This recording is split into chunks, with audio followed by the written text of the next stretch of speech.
इस संसार में जो भी परिवार हैं, जो भी लोग हैं, वो कहीं ना कहीं रहते हैं और अधिकांश या सभी जगह जहाँ पर लोग रहते हैं उस स्थान को लोग कहते हैं कि मैं घर में रहता हूँ। एक घर होता है और आप चाहे देश हो, चाहे विदेश हो, चाहे छोटा गांव हो, चाहे बड़ा शहर हो, रहने के सभी के पास जगह होती है। किसी के पास में बहुत बड़ी कोठियाँ हो सकती हैं, किसी के पास में छोटे घर हो सकते, किसी के पास में बड़े घर हो सकते हैं। परंतु उन घरों में रहना सिर्फ यह पर्याप्त नहीं है। उन घरों में व्यक्ति किस प्रकार से रहता है, इसमें बहुत बड़ा अंतर होता, बहुत भारी अंतर होता है। एक मानसिकता होती है, लोग कहते हैं कि मेरा घर बहुत छोटा है, मैं भगवान को कहाँ रखूं या उनकी व्यवस्था हो नहीं सकती है। एक व्यक्ति कहता है घर अच्छा है, सब कुछ अच्छा है, परंतु डर लगता है भगवान को घर में रखने से। घर अच्छा है, समर्थ है व्यक्ति, और वह व्यक्ति अपने घर में थोड़ा बहुत कहीं कोई एकाध फोटो फॉर्मेलिटी के लिए, कोई दिया जलाने के लिए बड़ी मुश्किल से जगह निकाल पाता है। और अपने घर में उसकी जो मानसिकता है, वह अपनी मानसिकता में यह चीज, यह सब्जेक्ट फिट कर लेता है कि भगवान को घर में नहीं रखा जा सकता। भगवान घर में रखेंगे तो कुछ अनर्थ हो जाएगा, कुछ गलत हो जाएगा। और कुछ जो थोड़ा बहुत पढ़ लिख लेते हैं या थोड़ा सा कहीं से इधर उधर से सुन कर के कुछ नॉलेज इकट्ठी कर लेते हैं और थोड़े बहुत सिर्फ देखने के लिए धार्मिक टाइप के होते हैं, उनकी जब यह थिंकिंग, उनकी जब यह धारणा बन जाती है तो यह धारणा और ज़्यादा मजबूत बन जाती है और फिर वे अपनी इस गलत धारणा को लोगों तक पहुंचाने में संकोच नहीं करते हैं। वे डरते नहीं हैं कि मैं क्या बोल रहा हूं। कभी आंख बंद करके विचार करना कि यह जो बोला जाता है और यह जो सुना जाता है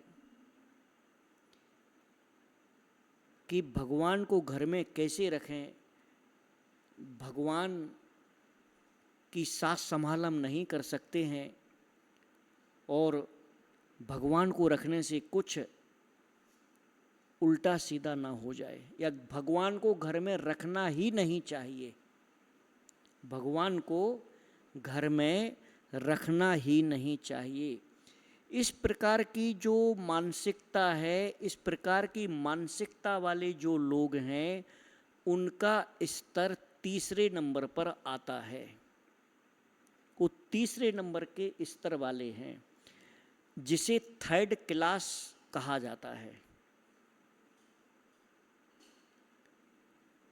उनके लिए धर्म का, भगवान का खा गा भी नहीं आता है। आ अनार का ई इमली का भी वे लोग नहीं जानते हैं। वे लोग गलत धारणाओं के कारण, गलत रूढ़िवादियों के कारण, गलत परंपराओं के कारण, गलत संगति के कारण और गलत ज्ञान के कारण अपने अज्ञान को पुष्ट करते हैं। उन्हें मालूम ही नहीं, कई लोग इसमें बड़े बिचारे होते हैं, वो बिचारे ऐसे होते हैं कि उनको इसके बारे में मालूम नहीं, सिर्फ एक दूसरे से सुनकर के पक्का कर लेते धारणा।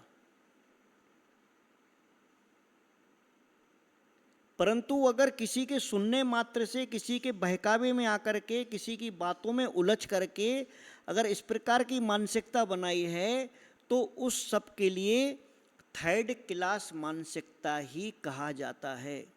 विचार तो करो, थोड़ा सा तो कुछ सोचो, थोड़ा सा विचार करो कि भगवान से डर लगता है। अरे विचार करो कि संसार का डर दूर करने को भगवान की शरण में जाते हैं और तुम कहते हो भगवान घर में रहेंगे तो कुछ अनर्थ ना हो जाए। संसार के सारे अनर्थों को दूर करने के लिए भगवान के पास जाते हैं और तुम कहते घर में भगवान आ जाएंगे तो अनर्थ हो जाएगा। लोग कहते हमारे यहाँ सास संभाल नहीं हो सकती है। अरे तुम्हारे यहाँ नौकरों की सास संभाल हो सकती है, नौकरों के लिए कमरे बने हुए हैं, नौकरों के भोजन पानी की व्यवस्था हो सकती है, इतने से भगवान की व्यवस्था नहीं हो सकती। ये तो महामूर्खता, महा अज्ञान, घोर अज्ञान और घोर मूर्खता है। इस प्रकार की सोच और इस प्रकार की मानसिकता, यह तीसरे नंबर की मानसिकता है, ध्यान रखना। इसके ही साथ में मैं आपके लिए दूसरे नंबर की मानसिकता भी बताऊंगा और उसके बाद में फिर पहले नंबर की मानसिकता बताऊंगा। ये तीसरे नंबर की है, जहां पर जो तारणहारा है, जिसकी आप आरती करते हैं, जिसके आप भजन गाते हैं, जिसकी पूजन करते हैं, उसके प्रति ये धारणा, इस प्रकार की धारणा कि अनर्थ हो जाएगा, गलत हो जाएगा, नहीं रखना चाहिए, ये उचित नहीं है, ये गलत है, ये निश्चित रूप से पाप कर्म का उदय है। पाप कर्म के कारण ऐसी मानसिकता होती है। इस प्रकार की मानसिकता कभी भी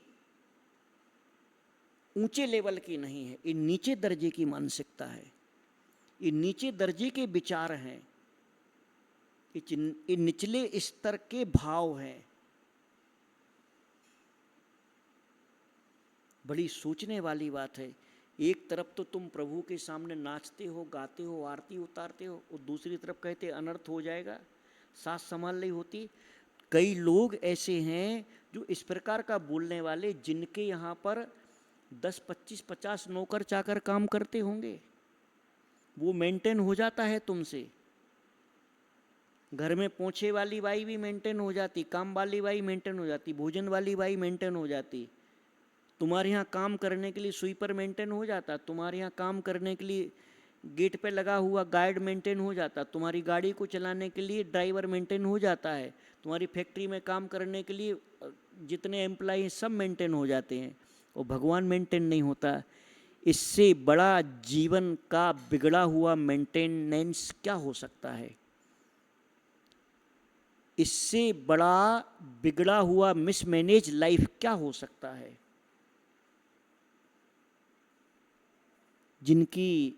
जिसका कोई लेना देना नहीं है, जो सिर्फ तुम्हारे काम को निकाल रहा है। ऐसे 5-5 फुट के, 7-7 फुट के आदमी मैनेज हो जाते हैं, और एक 5 और 7 इंच का भगवान मेंटेन नहीं होगा। 100 आदमी मेंटेन हो जाएंगे, 100 नौकर, परंतु एक 2-4 भगवान की मूर्तियां मेंटेन नहीं होंगे। क्या मानसिकता है, क्या स्तर है इस मानसिकता का? ध्यान रखने का, खुद सोचने का कि तुम क्या बोल रहे हो और क्या सोच रहे हो, कभी सोचना। देखो, कुतर्क करने वाले के लिए तो 1000 बातें होती हैं, परंतु सही मार्ग को समझने वाला, सही बात को अपनी गलती होने पर स्वीकार करने वाला, ये बहुत कम लोग होते हैं।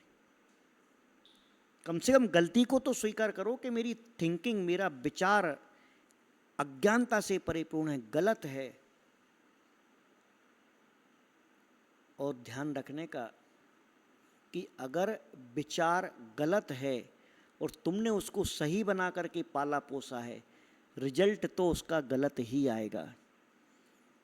अगर नीम के चूरन को तुम मिठाई के अंदर ठूंस करके बोलोगे कि मैं तो मिठाई खा रहा हूँ, तुम उस सच्चाई को, उस कड़वेपन को दूर नहीं कर सकते हो। अपने जीवन में सच्चाई को जो स्वीकार करना जानता है, वह कड़वे वचनों, कठोर वचनों को सुनकर भी कुछ सीख सकता है। और जो स्वयं कड़वा है, बुरा है, अंदर से बुराइयों से भरा हुआ है, और जिसने सोच लिया है कि मैं अच्छी बात मानूंगा नहीं, सुनूंगा नहीं, उनके लिए अच्छा उपदेश बीमार व्यक्ति के लिए दूध जैसा कड़वा लगता है, वैसा ही होता है। अतः इस प्रकार की मानसिकता, इस प्रकार के वचनों से बचें और अपने जीवन को भी बचाएं, अपने स्तर को आगे बढ़ाएं।